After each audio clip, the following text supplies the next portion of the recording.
যদি আপনি জেনা থেকে বেঁচে থাকতে পারেন, আল্লাহ পাক আপনাকে সাক্ষাৎ মৃত্যুর হাত থেকেও বাঁচাতে পারেন।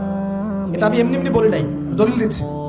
জেনা এমন একটা পাপ, যেই পাপ থেকে যদি কোনো যুবক নিজেকে বাঁচাতে পারে, আল্লাহ পাক তাকে সাক্ষাৎ মৌতের হাত থেকেও বাঁচাতে পারবে ইনশাআল্লাহ। কিভাবে? এটা কিন্তু কোনো গাল গল্প না, এটা বনু ইসরাইলের ঘটনা, সত্য ঘটনা। 3 বন্ধু যাচ্ছে রাস্তা দিয়ে, হঠাৎ করে ঝড়, বন্ধু 3 জন ঢুকে গেল গুহার মধ্যে। কিসের মধ্যে? গুহায়, যে পাহাড়ি এলাকায় আপনারা থাকেন যারা, গুহার মধ্যে। হঠাৎ করে পাহাড়ের পাথর দিয়ে গুহার মুখটা বন্ধ হয়ে গেল। এখন খোলার কোনো অপশন নাই। সবাই বলছে এখন 3 জন, এখন তো আমরা বের হতে পারবো না। সবাই সবার নেক আমলের ওসিলা দিয়ে আল্লাহর কাছে দোয়া করো। কিসের ওসিলা দিয়ে? নেক আমলের ওসিলা দিয়ে দোয়া করতে হয়। হাদিস, মৃত মানুষকে ওসিলা করে তার জন্য নজর মানত জবাই করে দোয়া করতে হয়। নিজের নেক আমলের ওসিলা দিয়ে আল্লাহর কাছে দোয়া করতে হয়। আল্লাহ পাক এখন দোয়া শুনলেন। একজন বলছে, আমি আমার পিতা মাতাকে খুব খেদমত করতাম, তাদেরকে দুধ পান না করে দুধ পান করাতাম না, নিজেও করতাম না, ছেলেদেরকে করাতাম না। আল্লাহ, এই কাজটা তোমার ভালো লাগলে আজকে গুহার মুখ থেকে পাথর সরিয়ে দাও। পাথর একটু সরে গেল। পাথর আল্লাহর কথা শোনে কিনা? শোনে না? সবাই আল্লাহর কথা শোনে। আগুন আল্লাহর কথা শোনে কিনা? ইব্রাহিমের জন্য আগুন ঠান্ডা হয়ে যায় নাই? আচ্ছা, তারপরে আরেকজন দোয়া করছে, আল্লাহ, আমার এক কর্মচারী ছিল, তার বেতন বাকি ছিল, সে বেতন না নিয়ে চলে গেছে, আমি সেই বেতনটা দিয়ে কিছু গবাদি পশু কিনেছি।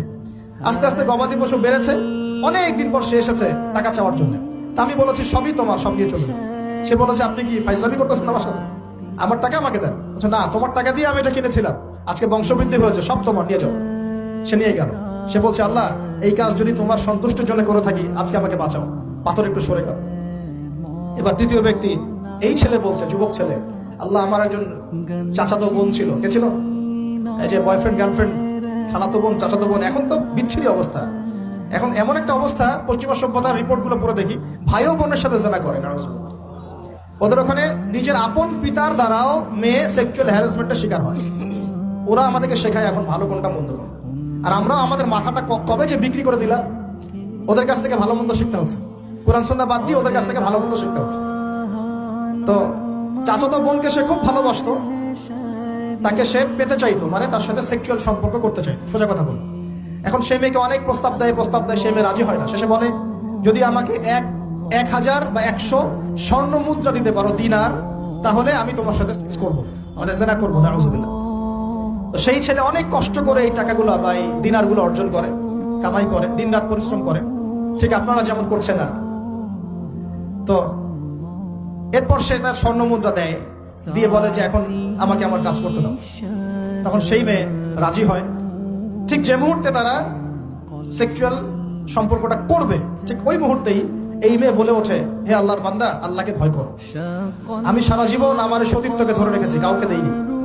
আমি কারোর সাথে এরকম অন্যায় করি নাই, আমি খারাপ মেয়ে নই, তুমি আমার ইজ্জতটা নষ্ট করো না। কে বলছে কথা? ওই অবস্থা থেকে কি একটা ছেলের উঠে আসা সম্ভব? এটা কি এতটাই সহজ? এটা কিন্তু সহজ না। সত্যি কথা বলতে এই বিষয়টা কিন্তু এতটাও সহজ না। যারা অবিবাহিত তারা হয়তো বুঝতে পারবে না, বিবাহিতরা বুঝতে পারছে।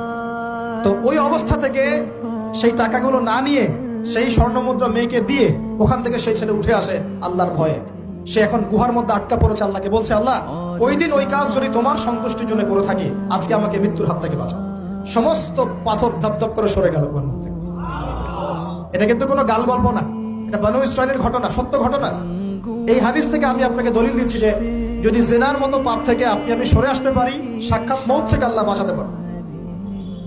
প্রিয় ভাই, সেই যুবক আরো সে ছায়া ছায়া পাবে যে তার যৌবন কালটাকে আল্লাহর পথে কাটিয়েছে, এবং যে যাকে কোনো সুন্দরী মেয়ে জেনার জন্য আহ্বান করে, সে বলে আমি আল্লাহকে ভয় করি। আমরা তওবা করি, আমরা কোনো প্রকার জেনার পাপে যাবো না ইনশাআল্লাহ। যদি হারাম কোনো সম্পর্ক থেকে থাকে, আজকেই এই নাম্বার ডিলিট করে ফেলতে হবে। আল্লাহ তৌফিক দেন। ডিলিট করার আগে আবার ফোন করে বলেন না যে আজকে থেকে আর কথা বলবো না, তাহলে এই কথা আর কোনোদিন শেষ হবে না। একবারই বন্ধ, ডিসকানেক্টেড। কার জন্য? আল্লাহর জন্য। এবং এটা করার পরে আল্লাহকে বলতে হবে, আল্লাহ, শুধু তোমার ভয়ে এবং তোমার সন্তুষ্টি পাওয়ার জন্য আমি জেনা থেকে বেরিয়ে আসলাম। আল্লাহ, তুমি আমাকে হেদায়েত দাও, ঈমান দাও, আমল দাও, এবং তোমার রাস্তায় আমাকে বেহিসাব রিজিক দাও। এবং নেককার কুমারী, নেককার প্রেমময়ী, তাকওয়াবান, মুত্তাকি একজন স্ত্রী আল্লাহ তুমি আমাকে দান করো। ইনশাআল্লাহ আল্লাহ পাক আপনাকে দান। আল্লাহ পাক দান। আল্লাহ পাকের জমিন প্রশস্ত, আল্লাহর হাত প্রশস্ত। আল্লাহর হাতকে সংকীর্ণ মনে করবেন না, আল্লাহর জমিনকে সংকীর্ণ মনে করবেন না। আল্লাহ পাক যাকে ইচ্ছা বেহিসাব রিজিক দিতে পারে ইনশাআল্লাহ। আল্লাহ পাক আমাদের সবাইকে বেহিসাব রিজিক দান করুন বলি আমিন।